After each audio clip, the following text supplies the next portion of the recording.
ጥያቄዎችን አድሬስ እያደረግን የምንሄድ ይሆናል ማለት ነው። እንግዲህ ቪዲዮ ያው እንደምታውቁት በሳምንት 3 ቀን እየለቀኩ ነው ስለ እናቶችና ስለ ህፃናት።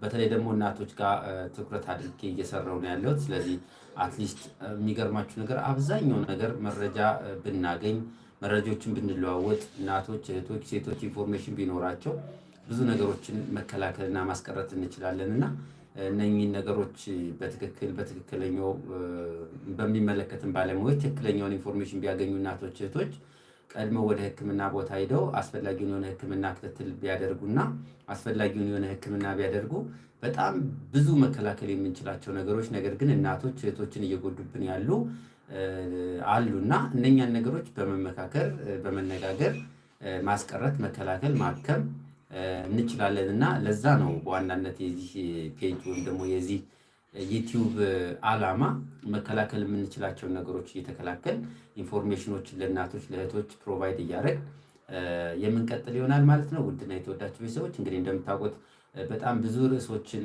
ለመነካካት ሞክሬያለሁ። ቪዲዮዎቼ ላይ አይታችኋቸው ከሆነ ከቅድመ እርግዝና ክትትል ጀምሮ እስከ እርግዝና ያሉትን ሂደቶች አንዳንዶችን ለመነካካት ሞክሬያለሁ። ከዛ ያለፉትንም እንዲሁ እየነካከሉ ነው። ያው ቀስ ብለን ደግሞ አብዛኛው ቶፒኮችን ሜዲካል የሆኑ ቶፒኮችን የግድ ሴቶች ላይ ብቻ ያሉ ኢንፎርሜሽኖች ብቻ ሳይሆን በአጠቃላይ በማህፀንና ጽንስ ዙሪያ ያሉ ቶፒኮችን እያነሳን እየተመካከርን የምንሄድ ይሆናል ማለት ነው። ውድና የተወዳችሁ ቤተሰቦች ስለዚህ አብራችሁን እንግዲህ የተወሰኑ ሀሳቦችን እያነሳን እንቀጥላለን። ስለዚህ ሀሳቦች፣ አስተያየቶች፣ ጥያቄዎች ካሉ መጠየቅ ይቻላል ማለት ነው። ድምፄ ካልተሰማ ትነግሩኛላችሁ። ምናልባት ማይክ ስለተጠቀምኩኝ ድምፄ የማይሰማ ከሆነ እንዳስተካክል ትነግሩኝና ድምፄን አስተካክላለሁ። እና የተወዳችሁ ቤተሰቦች እንኳን ደህና መጣችሁ ብያለሁ። ሁላችሁንም ዌልካም ብያለሁ። እንግዲህ ሁላችሁንም በነገራችን ላይ እንኳን ደህና መጣችሁ ብያለሁ። እንግዲህ በዚህ ቤት እንደምታውቁት ስለ እናቶች፣ ስለ ሴቶች፣ ስለ እህቶች የምንወያይበት የምናወራበት በነፃነት ሀሳባችን የምንገልጽበት ቤት ነው። ሁላችሁንም እንኳን ደህና መጣችሁ ብያለሁ። ውድና የተወዳችሁ ቤተሰቦች ሼር እያደረጋችሁ እስኪ ምናልባት ላይቭ መግባታችንን ለማያውቁት ሼር እያደረጋችሁ አንዳንድ ኢንፎርሜሽኖችን አብረን እየተቀያየን ጥያቄዎች፣ ሀሳቦች፣ አስተያየቶች ካሉ ደግሞ በዛው አድሬስ እያደረግን እንድንሄድ ሼር አድርጉት ላይቭን። ውድና የተወዳችሁ ቤተሰቦች ቤቱን ምናልባት ቤተኛ ያልሆናችሁ ደግሞ ሰብስክራይብ እያደረጋችሁ ቤቱን በጣም አሪፍ ቪዲዮዎች አሉ። እንግዲህ እንደምታውቋት የለቀኳቸው ቪዲዮዎች ቆንጆ ቪዲዮዎችን ለቅቄላችኋለሁ ዩቲዩብ ቻናሌ ላይ። እዛ ጋር እየገባችሁ ብዙዎችን ማግኘት ትችላላችሁ። ከዛ ደግሞ ምናልባት የምጠይቋቸው ጥያቄዎች ካሉ እንዲሁ ላይቭ እየገባው አድሬስ የማድረግ ይሆናል። ውድና የተወዳችሁ ቤተሰቦች እንደምታውቁት እንግዲህ አንዳንድ ቶፒኮች ላይ ያው ትኩረት አድርገን የምንወያይባቸው ቶፒኮች ይኖራሉ። እነኛ ቶፒኮች ላይ እንዲሁ ላይቭ እየመጣው እያወራው አብረን እየተመካከርን የምንሄድባቸውን ቶፒኮች ወደፊት ሰሌክት እያደረግን እንሄዳለን። ለዛሬ ግን ምናልባት አንዳንድ ቲክቶክ ላይ ላይቭ ስገባ የምጠይቁ ጥያቄዎች አሉና ከዛ አንፃር ምናልባት ዩቲዩብ ላይ ከሰራኋቸው ቪዲዮዎች ላይ ያልገባችሁ ነገሮች ካሉ ተጨማሪ ማብራሪያ የሚፈልጉ ነገሮች ካሉ እነኛን ሀሳቦች ለማጋራትና የተለያዩ ሀሳቦች ካሉ ደግሞ እነኛን እየተመካከልን እንድንሄድ በማሰብ ነው ዛሬ የመጣሁት። ውድና የተወዳችሁ ቤተሰቦች እንኳን ደህና መጣችሁ እያለሁ ሁላችሁንም። ስለዚህ እንግዲህ ቢያንስ ለአንድ ሰዓት ያህል እንቀጥላለን ብዬ አስባለሁ። ነገሮች ከተመቻቹና የተለየ ነገር ካልተፈጠረ በስተቀር ቢያንስ ለአንድ ሰዓት እንቀጥላለን ብያለሁ። እንኳን ደህና መጣችሁ ብያለሁ። ስለዚህ ቤቱን ሰብስክራይብ ያላረጋችሁ ውድና የተወዳችሁ ቤተሰቦች ሰብስክራይብ እያረጋችሁ እንዲሁ ደግሞ አስተያየቶች፣ ሀሳቦች ካሉ ሀሳብ መስጫው ላይ ቻቱ ላይ ብትጽፉልኝ እነኛን ነገሮች እያነሳው ማውራት መወያየት እንችላለን እና እንግዲህ በዛ ሀሳቦች ላይ እንነጋገራለን ማለት ነው። ሰሞኑን እንግዲህ አሪፍ ቪዲዮዎች ለቅቄላችኋለሁ። እንደምታውቁት አንደኛው አስገራሚ የፎሊክ አሲድ ጥቅሞችን በተመለከተ አጭር ቆንጆ የቪዲዮ ለቅቄላችኋለሁ። ሁለተኛው ነገር ደግሞ ስለ ውርጃና ስለ ውርጃ ማወቅ ያለባችሁን ወሳኝ ነጥቦችን በተመለከተ ሰኞ ዕለት ቪዲዮ ሰርችላችኋለሁ፣ ወይም ሮብ ዕለት ማለት ነው። እንዲሁም ደግሞ ደም ማነስን በተመለከተ ሰኞ ዕለት የለቀኩት ቪዲዮ አለ። በተለይ ደም ማነስ እንግዲህ ለእናቶች እጅግ በጣም ከሚጠቅሙንና የእናቶችን ሕይወት ከሚታደጉልን አንዱ እንደምታውቁት ደምና የደም ተዋጽኦች ናቸው። ስለዚህ እነኚህ ደም ማነስ የምንላቸው ነገሮች በተጨማሪ በሚኖሩበት ሰዓት ብዙ ነገሮች ሀፕን ያደርጋሉና ስለ ደም ማነስ ሁላችንም መረጃ ቢኖረን፣ እውቀቱ ቢኖረን፣ አንደርስታንዲንጉ ቢኖረን በቤታችን የምናደርጋቸው ደም ማነስን የምንከላከልባቸው መንገዶች እጅግ በጣም ብዙ ነገሮች ስለሆኑ እነኛ ነገሮች ላይ ግንዛቤ ቢኖረን በሚል ነው ስለ ደም ማነስ ቪዲዮ ለመስራት የሞከርኩትና እንደምታውቁት እንግዲህ በተለይ በእርግዝና ሰዓት ደም በጣም ያስፈልገናል፣ አይረን የምንለው ማለት ነው። ይህ አይረን በዋናነት እንግዲህ አንዲት ነፍሰ ጡር እናት በእርግዝና ሰዓቷ ኖርማሊ ከሚያስፈልጋት የአይረን መጠን እንግዲህ ኖርማሊ ሁሉም ሰው እኔን ጨምሮ ሪፕሮዳክቲቭ ኤጅ ላይ ያለችን እህት ጨምሮ ሁሉም ሰው ዴይሊ ሪኳየርመንት አለ ወይም ደግሞ በየቀኑ የሚፈልገው የአይረን መጠን አለ። በዋናነት ግን እች እናት ነፍሰ ጡር ስትሆን ደግሞ የምትፈልገው የአይረን መጠን ከዚህ ዴይሊ ሪኳየርመንት በጣም የበዛ ነው። በብዙ እጥፍ የሚሆን የአይረን መጠን በእርግዝና ሰዓት ትፈልጋለች እቺት እና በአቬሬጅ ለምሳሌ አንዲት እናት በእርግዝና ሂደት ውስጥ ባለው የእርግዝና ሂደት ውስጥ 1000 ግራም አይረን ያስፈልጋታል። ይህንን 1000 ግራም አይረን እንዴት ታገኘዋለች ነው። አሁን ብዙዎች እናቶች፣ ብዙዎች እህቶች፣ ብዙዎች ሴቶች የሚጠይቁት ጥያቄ ይህንን አይረን በአመጋገብ አትክልትና ፍራፍሬዎችን ብመገብ፣ የእንስሳት ተዋጽኦችን ብመገብ፣ አመጋገቤን የተመጣጠነ ባደርግ ይህንን አይረን ማግኘት አልችልም ወይ የሚል የብዙ እናቶች፣ የብዙ እህቶች፣ የብዙ ሴቶች ጥያቄ ነውና በእርግጥ አመጋገብን ማስተካከል፣ የተመጣጠነ ምግብ መብላት፣ የእንስሳት ተዋጽኦችን፣ አትክልትና ፍራፍሬዎችን፣ ጥራጥሬዎችን የመሳሰሉትን ነገሮች መመገብ ኢንፋክት የአይረን መጠኑን በተወሰነ ደረጃ ቢልድ ያደርግልናል። የምንፈልገውን የአይረን መጠን እንዲጨምር ያደርግልናል። ምንም ጥያቄ የለውም። ስለዚህ ለሁሉም እናቶች፣ ለሁሉም ሴቶች፣ ለሁሉም ነፍሰ ጡር እህቶች የምንመክረው ቤት ያፈራውን የተመጣጠነ ምግብ እንዲመገቡ ነው። የግድ ቤት ያፈራውን ነው። እንግዲህ ፕሮቲን ከስጋ ብቻ ሳይሆን ከአትክልትና ፍራፍሬዎች በተለይ ከጥራጥሬዎች ይገኛል። ባቄላ፣ አተር እንደዚህ የመሳሰሉት ከነሱ ይገኛል። ስለዚህ ፕሮቲን ከአቮካዶ ይገኛል። ናቹራል ፕሮቲን ማለት ነው። ናቹራል ፋት ከአቮካዶ ይገኛል።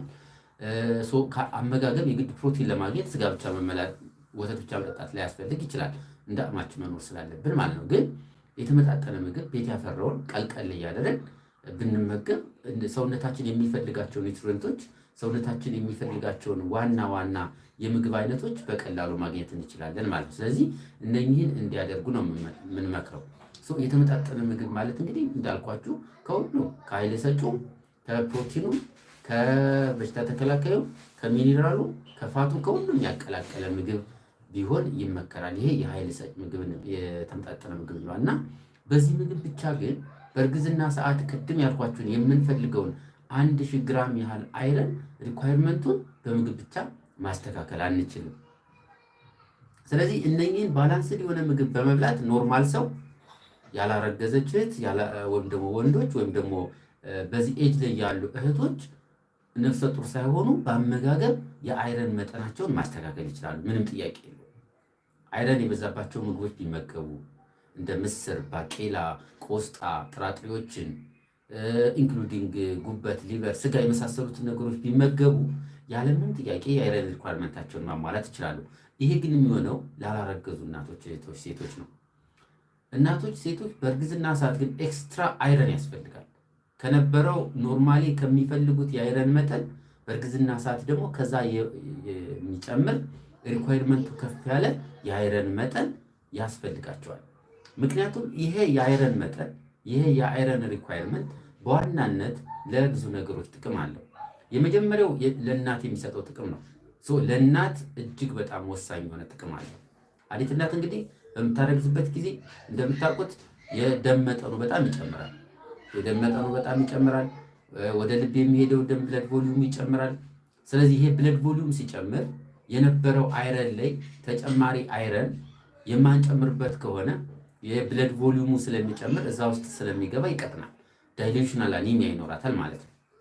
ለምሳሌ 1 ኪሎ ስኳርን በ5 ሊትር ውሃ መበጥበጥና 5 ኪሎ ስኳርን በ1 ሊትር ውሃ መበጥበጥ እኩል አይሆንም። ወይም ደግሞ 1 ኪሎ ስኳርን በ1 ሊትር ውሃና 1 ኪሎ ስኳርን በ5 ሊትር ውሃ በተበጠብጡት የተወሰነ የስኳር ጣዕም የሚኖረው 1 ኪሎ ላይ ምናልባት 1 ኪሎ በ1 ሊትር ሲሆን ሊሆን ይችላል።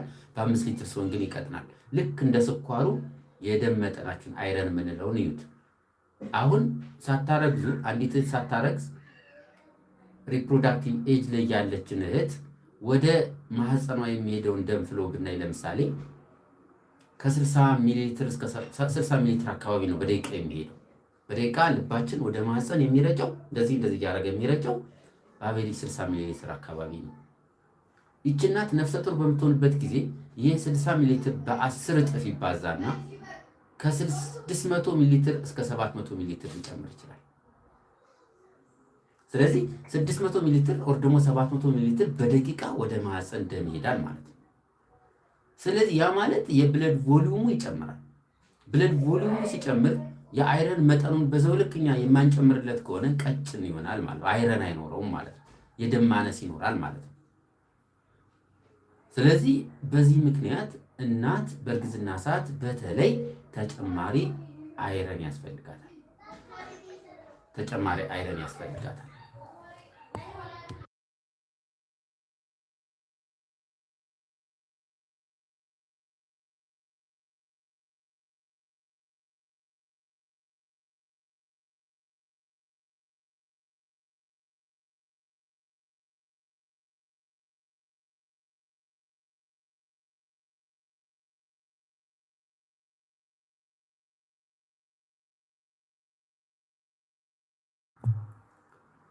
በጣም ይቅርታ ወዶች። ስለዚህ አይረን በእርግዝና ሰዓት እጅግ በጣም ወሳኙን ሚና ይጫወታል ማለት ነው።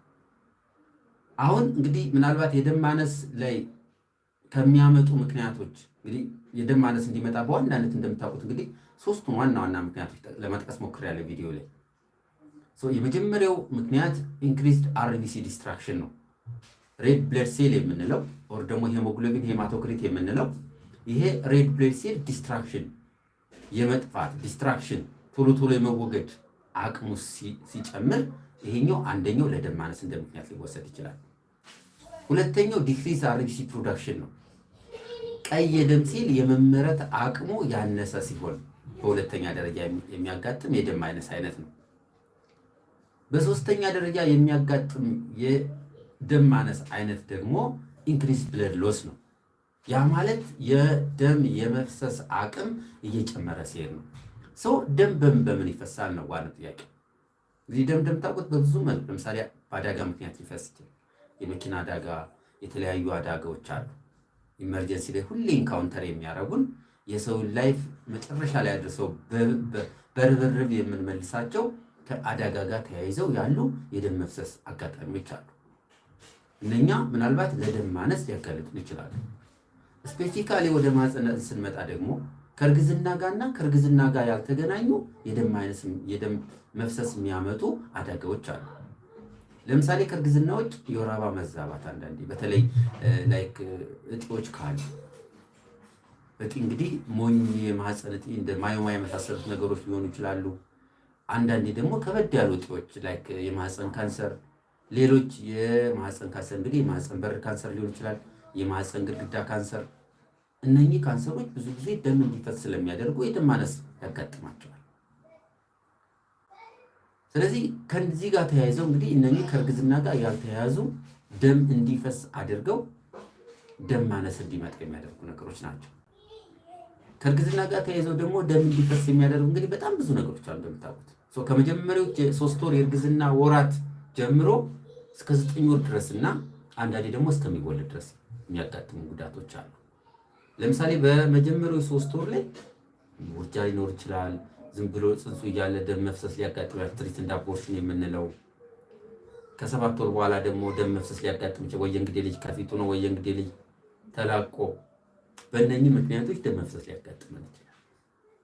እንዲሁም ደግሞ በእርግዝና ሰዓት አሁንም ደም መፍሰስ ወይም ደግሞ ድህረ ወሊድ ሊያጋጥም ይችላል። ፒፒኤች የምንለው ፖስት ፓርተም ሄሞሬጅ የምንለው። አሁን እነኚህ ሁሉ ደም መፍሰሶች በሚኖሩበት ሰዓት ለደም ማነስ የሚያጋልጡ ምክንያቶች ናቸው ማለት ነው። በእርግዝና ሰዓት እነኚህን ነገሮች እንዴት ኦቨርካም እናደርጋቸዋለን? አንዲት እናት የትኛውም እናት በምትወልድበት ሰዓት አነሰም በዛም መድማቱ አይቀርም። ለምሳሌ በምጥ የምትወልድ እናት በአቬሬጅ 500፣ 600፣ 700 ሚሊ ሊትር ደም ትደማለች። በትንሹ ግማሽ ሊትር ደም ልደማ ትችላለች። ምናልባት በኦፕሬሽን የወለደች ደግሞ እስከ 1 ሊትር ድረስ ደም ልትደማ ትችላለች። ምክንያቱም የተለያዩ ፓርቶች ናቸው እንደምታውቁት ኦፕሬሽን ላይ ለመድረስ የሚላኩት። በዚህ አግባብ እስከ 1000 ሊትር ድረስ ደም ልትደማ ትችላለች እናት ማለት ነው። ስለዚህ እንደዚህ አይነት አጋጣሚዎች ይኖራሉ። ይህንን ብትደማ የሚች እናት ችግር የማይፈጥርባት በእርግዝና ሰዓት ያጠራቀመችው የአይረን መጠን ነው፣ ቢውልድ ያደረገችው የአይረን መጠን ነው። ኦልሬዲ ኮምፕሮማይዝድ የሆነ አይረን ያላት እናት፣ ኦልሬዲ ኮምፕሮማይዝድ የሆነ ሄሞግሎቢን ሄማቶክሪት ያላት እናት ምናልባት በእርግዝና ሰዓት በመውለድ ሰዓት የሚፈሰውን ደም መቋቋም ሊከብዳት ይችላል። ስለዚህ ያ እንዳይሆን ነው በየጊዜው ደማችሁን ቼክ የሚደረገው። አይረን መውሰዳችሁን እርግጠኛውን የምንሆነው የምንጠይቃችሁ የምንጽፍላችሁ እነኚህን ጉዳቶች ከግምት ውስጥ በማስገባት ነው። እና አትሰልቹ፣ መድኃኒቶችን በትክክል ውሰዱ። መውሰዱ በጣም አሪፍ ነው። በጣም አሪፍ። ሜሲ እንዴት ነሽ? እንኳን ደህና መጣሽ ብያለሁ። አለም ጥያቄ ጠይቀሽ ነበር አላየሁትም። እሺ ውርጃ ካጋጠመኝ 1 ወር አለፈኝ፣ ደም አልቆም አለኝ፣ ምን ላድርግ ነው የታችን ጥያቄ። በጣም ቆንጆ ጥያቄ ነው የጠየቀችኝ። እንግዲህ ሜሲ ካለች አላቅም፣ እንግዲህ ምናልባት ወጣሽ ከሆነ ስለዚህ እንግዲህ ውርጃን በተመለከተ በተለይ ስፖንታኔስ አቦርሽንን ሚስከሬጅ የምንለውን በራሱ ሲቋረጥ ጽንስ ምክንያቶች ምን ምን ናቸው? ጽንስ በራሱ እንዲቋረጥ የሚያደርሱን ምክንያቶች ምን ምን ናቸው የምንላቸውን ነገሮች ሰኞ ዕለት ሮብ ዕለት በለቀቁት ቪዲዮ ላይ ለቅቄያቸዋለሁ። አይ ሆፕ እዛ ጋር ምክንያቶችን አይታችሁ ይሆናል።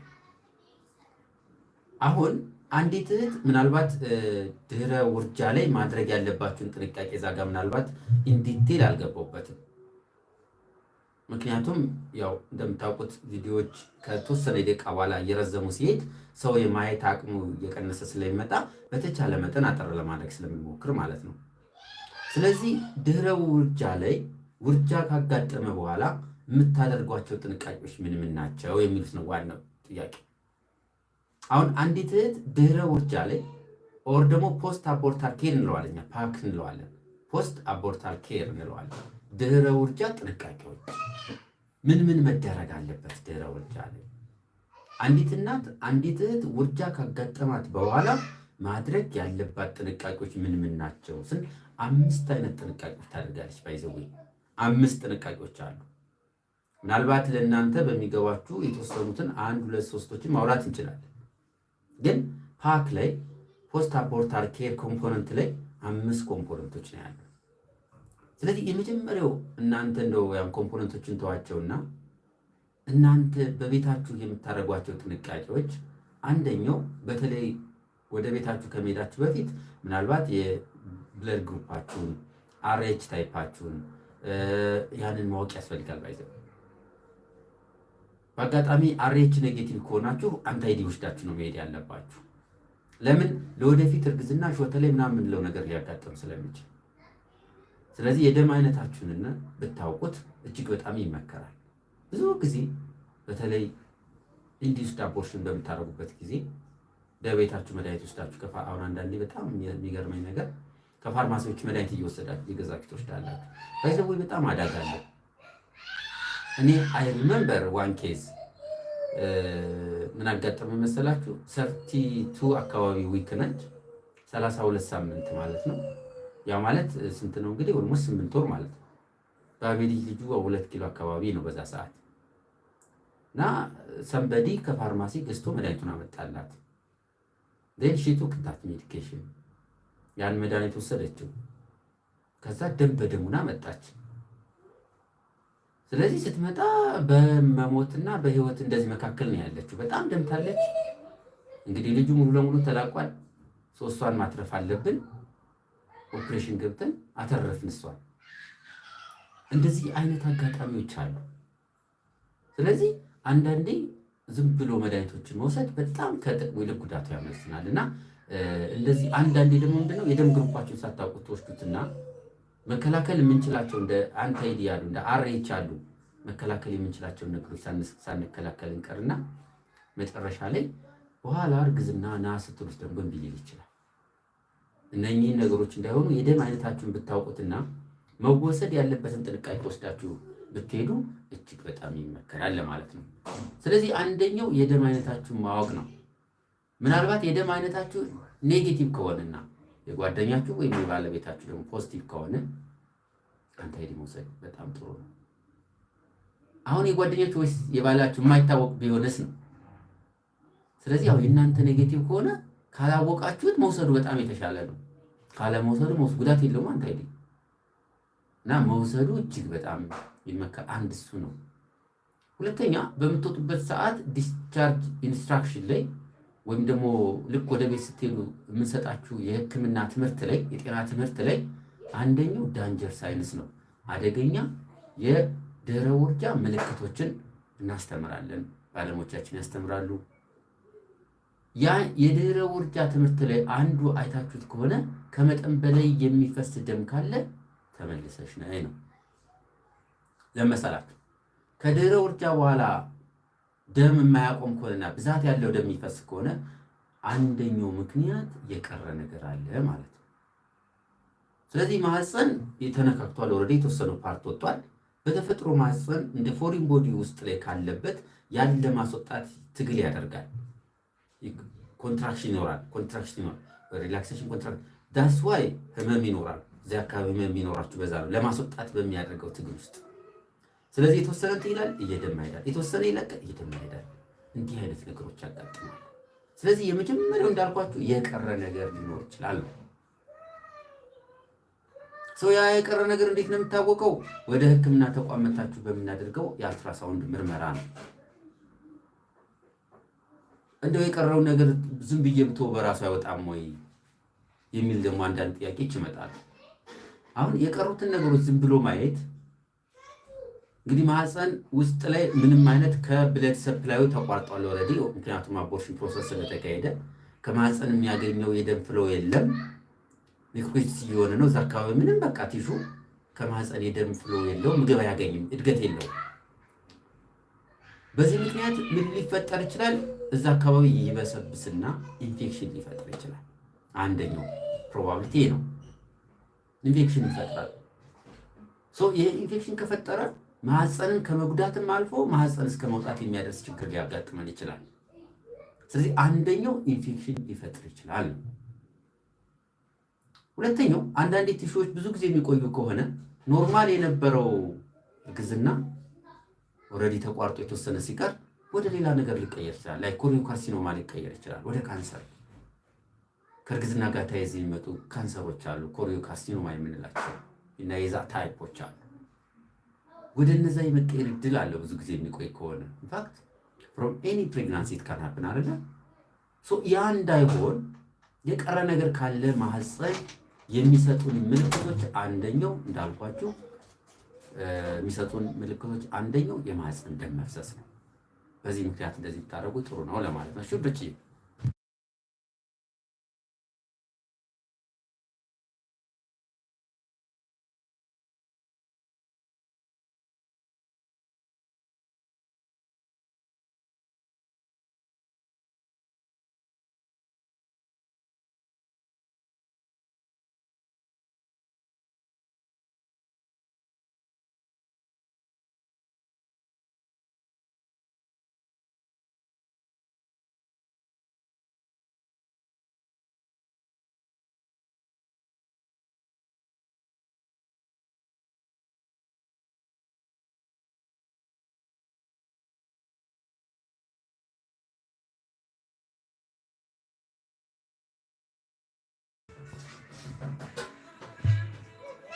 በጣም ይቅርታ ወዶች። ስለዚህ በዚህ አግባብ በዚህ ደህና ነሽ ወይ እንዴት ነሽ? እንኳን ደህና መጣሽ ብያለሁ እህቴ።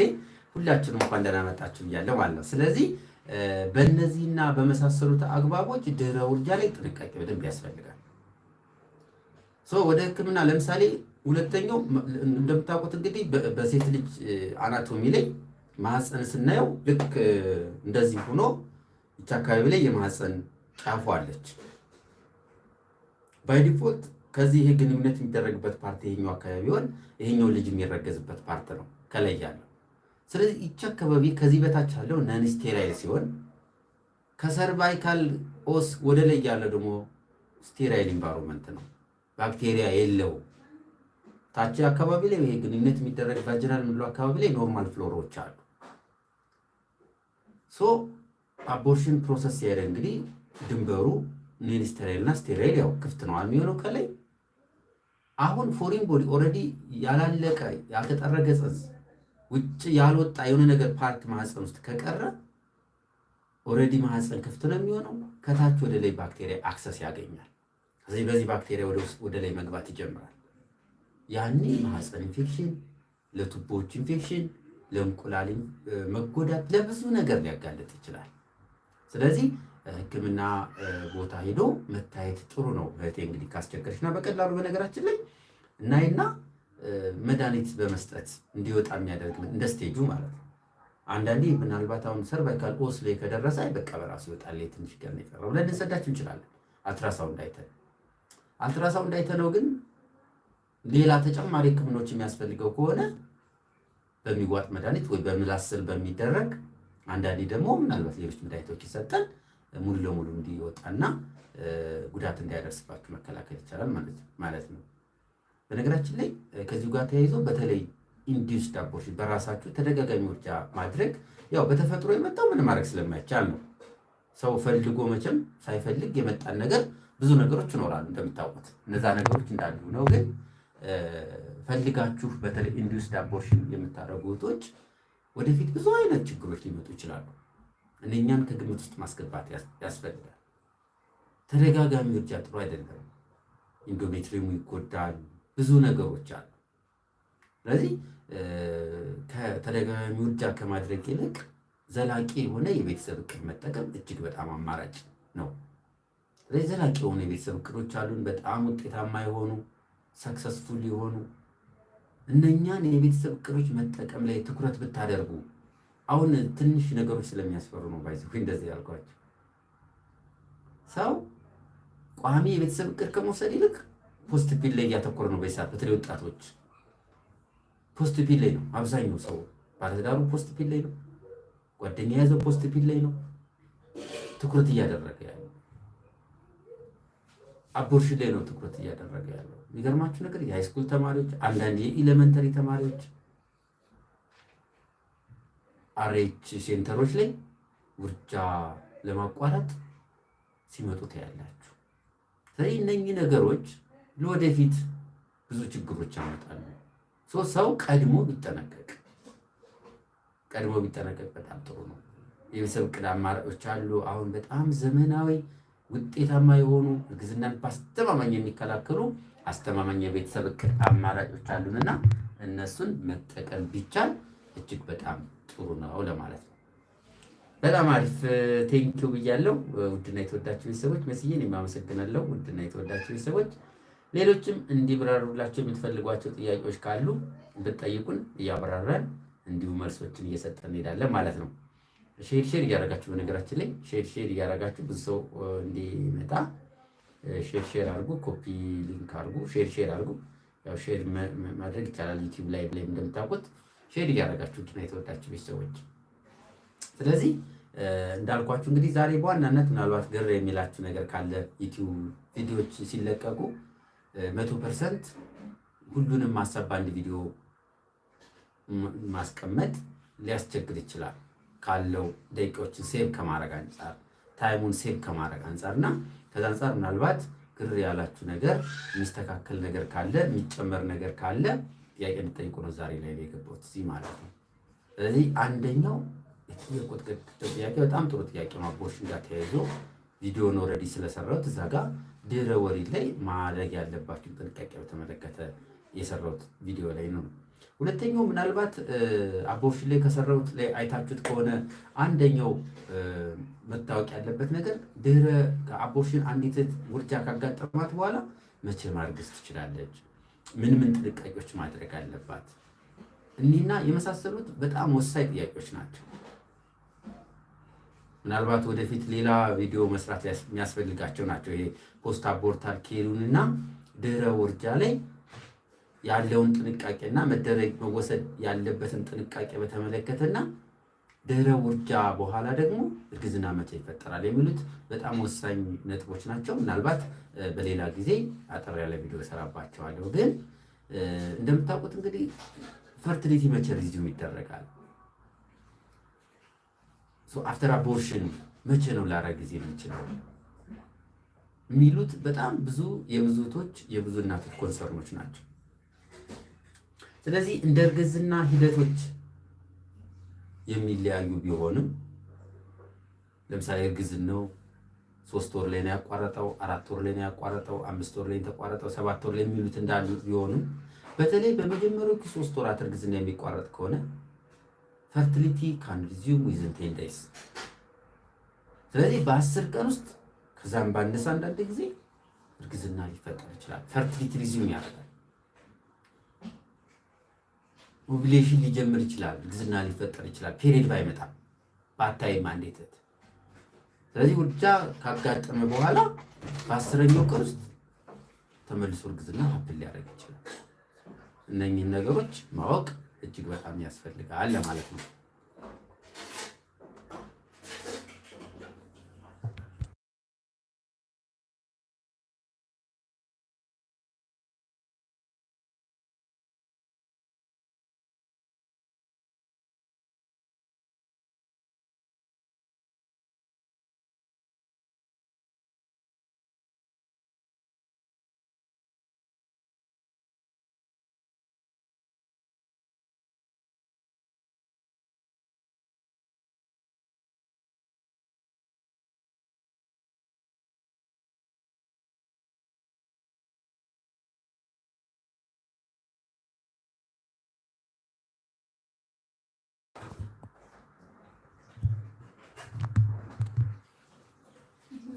እሺ ውዶች፣ ስለዚህ በዚህ መሰረት እያልን እንሄዳለን ማለት ነው። ሶ እንዳልኳችሁ ዊዝን ቴንክ ዩ ብያለሁኝ። ውድና የተወዳችሁ ቤተሰቦች እንዳልኳችሁ ዊዝን 10 ዴይስ ሺ ካን ቢ ፕሬግናንት። በ10ኛው ቀን ውስጥ የወር አበባ ሪዚዩም ሊያደርግ ይችላል። የማርገዝ እድል አላት ይች ናት። ስለዚህ እነኚህ ነገሮች ስለሚኖሩ ምናልባት ድህረ ውርጃ አንዲት እህት ጽንስ ከተቋረጠ በኋላ ማድረግ ያሉባት ጥንቃቄዎች፣ ቅድም አንደኛው ፋሚሊ ፕላኒንግ ነው፣ የቤተሰብ እቅድ ነው። ስለዚህ የቤተሰብ እቅድ ላይ በደንብ ዲስከስ አድርጎ ተነጋግሮ መሄድ ያስፈልጋል። ምናልባት በፊት እንደምታውቁት የአቦርሽን አንዲት እህት ውርጃ ዋቴቨር ስፖንታኔስ ሊሆን ይችላል፣ ኢንዲስ ሊሆን ይችላል። ውርጃ ካጋጠማት በኋላ ቢያንስ እስከ 6 ወር ባታረግዝ ይመከር። ከ3 እስከ 6 ወር ከለክል ነበር እርግዝና። አሁን ኦፍኮርስ እሱ የተወሰነ ትንሽ ተሻሽሏል። አንዲት እህት ከውርጃ በኋላ ማርገዝ ከፈለገች ዊዝን 1 መንዝ ማርገዝ ትችላለች። ግን አትሊስት ቢያንስ ግን አንድ ፔሪድ ማየት አለባት፣ ኦር ደግሞ 1 ወር መቆየት አለባት። ይህንን 1 ወር የምትቆይበት ዋናው ዓላማ ፎሊክ አሲድ እስክትወስድ ጊዜ ለማግኘት ነው። አንደኛ ማህፀን ትንሽ ማረፍ አለበት። ሁለተኛ ፎሊክ አሲድ ቢያንስ መውሰድ አለባት። ለምን ባል ይሄ ፎሊክ አሲድ በተለይ ዲኤንኤ እና አርኤንኤ ሲንተሲስ ላይ ክሮሞዞማል ሜካፕ ላይ እጅግ በጣም የላቀውን ሚና ይጫወታል። ስለዚህ ይህንን ጊዜ ማግኘት አለባት። እንደምታውቁት ጽንስ ለማቋረጥ ለምሳሌ ከማህፀን ውጭ እርግዝና ቢኖር አንደኛው የምንሰጠው መድኃኒት ሚቶትሪክሴት ነው። ወር ደግሞ ፎሊክ አሲድ አንታጎኒስት የሆነ መድኃኒት ነው የምንሰጠው። ፎሊክ አሲድ ሃው ማች ኢት ኢዝ ቬሪ ኢምፖርታንት ማየት ትችላላችሁ እንግዲህ። ስለዚህ ፎሊክ አሲድ እጅግ በጣም መናገር ከምንችለው በላይ ለጽንስ መፈጠር ትክክለኛ ጽንስ እንዲሆን ለማድረግ እጅግ በጣም ቬሪ ኢምፖርታንት ቫይታሚን ነው። ይህንን ፎሊክ አሲድ መውሰጃ ጊዜ ማግኘት አለባት። ይህንን ለማድረግ ምን መሆን አለባት ማለት ነው? ቢያንስ 1 ወር መቆየት አለባት። ከድህረ ውርጃ በኋላ 1 ወር ቢያንስ መቆየት አለባት። ከዛ በኋላ ከ1 ወር በኋላ ፎሊክ አሲድን እየወሰደች ትቆይና እርግዝና መሞከር ትችላለች። እና እንግዲህ ቀድማ 1 ወር ወስዳለች ቢያንስ። ከዛ ደግሞ እርግዝና ስትሞክር 1 ወር ትወስዳለች፣ 2 ወር ወሰደች ማለት ነው። እንዴን እርግዝና ደግሞ ይፈጠራል። እርግዝና ከተፈጠረ በኋላ ደግሞ የመጀመሪያው 3 ወራት አሁን ፎሊክ አሲድ እንድትወስድ እናደርጋታለን። በዚህ ብዙ ነገሮችን መከላከል እንችላለን። በጣም ብዙ ነገሮች አሁን እንደምታውቁት ኮንጀኒታል ማልፎርሜሽንስ አር ኢንክሪዝ ፍሮም ታይም ቱ ታይም። there are different types of congenital malformation. አንዳንዶቹ congenital malformation they are incompatible to life and they are end up with abortion or pregnancy termination. አይደል? ኤንድ አዘር ኮንጀኒታል አኖማሊስ ኮምፓቲብል ይሆኑና እስከ ዴሊቨሪ ይቆዩና አንዳንዶቹ አፍተር ዴሊቨሪ ኢንኮምፓቲብል ላይፍ ይሆናሉ። ልክ ከወጡ በኋላ መኖር የማይችሉ ማለት ነው። ለምሳሌ ጭንቅላት ያልተፈጠረለት ልጅ፣ አንዳንዴ አጥንቱ ያልተፈጠረለት ልጅ አንኬፋሊ አንቲል ዴሊቨሪ ፌታል ሃርት ቢት ካን ቢ ፖዚቲቭ ዊዝ አንኬፋሊ ቤቢ ማለት ነው። ሃይድሮሴፋለስ ሲቪር ሌታል ሃይድሮሴፋለስ አንቲል ዴሊቨሪ ካን ቢ ፖዚቲቭ ፊ ዴሊቨሪ ዊዝ ሲዘሪያን ሴክሽን ፖዚቲቭ ሊሆን ይችላል። በት አፍተር ዴሊቨሪ ፎር ሃው ሎንግ ኢት ውድ ሰርቫይቭ አንደር ኩዌስችን አይደለ? ስለዚህ እነኚህ ሌታል ኮንጀኒታል አኖማሊ የሚያመጡ ነገሮች የተወሰነ ጊዜ የሚቆዩ አሉ፣ ኤክስቴንድ የሚያደርጉ አሉ። አንዳንዶች ግን they will end up with spontaneous abortion prior like ከ3 ወር በፊት እንደዚህ አይነት ነገር ሀፕን ሊያደርግ ይችላል። የተወሰኑት ግን it can persist የተወሰነ ጊዜ ሊቆዩ ይችላሉ። በፅንስ እድገት ውስጥ እንደምታውቁት ስቴጆችን ስናያቸው እንግዲህ ብዙ ለምሳሌ ኢምብሪዮኒክ ስቴጅ አለ፣ ፌታል ስቴጅ አለ፣ ዜን ከተወለደ በኋላ ኔናታል ስቴጅ አለ፣ ዜን ኢንፋንታይል ስቴጅ አለ። የልጆች እድገት እንዲያለ የሚሄደው ኢምብሪዮኒክ፣ ከዛ ፈርቲላይዜሽን አለ። ፈርቲላይዜሽን እንግዲህ ክሊቬጅ አለ፣ ምን አለ 16 ሴት ምናምን ብሎ ኢምብሪዮኒክ ስቴት ይገባል። ኢምብሪዮኒክ ስቴቱ ደግሞ it will persist for the next 8 weeks and then after 8 week or 9 week ላይ ደግሞ ማን ይጀምራል? ፌታል ስቴት ይጀምራል። this fetal state ደግሞ will end up until delivery of the baby ልጁ እስከሚወለድ ከ9 ሳምንት እስከ 9 ወር ድረስ ደግሞ ፌታል ስቴጅ ይቀጥላል ማለት ነው። ከ9 ወር በኋላ ከተወለደ ልጁ በኋላ እስከ 28 ቀን ኒዮናታል ስቴጅ ይባላል። ኒዮናታል ፔሪየድ ናቸው። በጣም ክሪቲካል ለህፃናቶች ከተወለዱ በኋላ ክሪቲካል ታይም የምትባለዋ ታይም፣ በጣም ወሳኝ የምትባለዋ ታይም ኒዮናታል ፔሪየድ ናት። እስከ 28 ቀን ያለችው ኢንፋክት ከዛ በኋላ እስከ 1 ዓመት እስከ 2 ዓመት እስከ 5 ዓመት ያሉት በጣም ወሳኝ ናቸው። ግን እቺ የመጀመሪያዋ 28 ቀን ደግሞ ክሪቲካል የምንላት ታይም ናት።